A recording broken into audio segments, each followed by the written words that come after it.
ये जो चौरस डब्बा है ये मौत है। क्या है? ये मौत है। और ये जो दरमियान में लकीर है ये इंसान है। तो इशारा कर दिया कि मौत ने तुझे हर तरफ से घेरा हुआ है, भाग सकता। अच्छा, फरमाया ये दाएं बाएं छोटी लकीरें क्या हैं?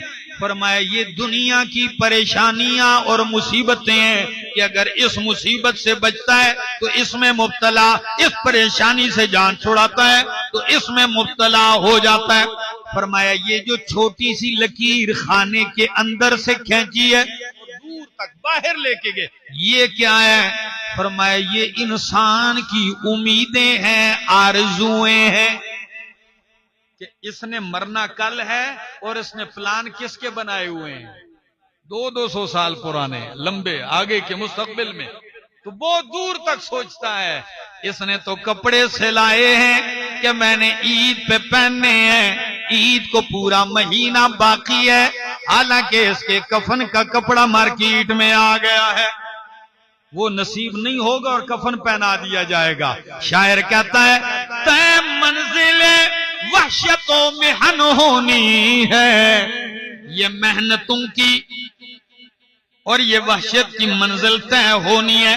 तय मंजिले वहशतों में हन होनी है, फुरकत माबैन रूहो बदन होनी है।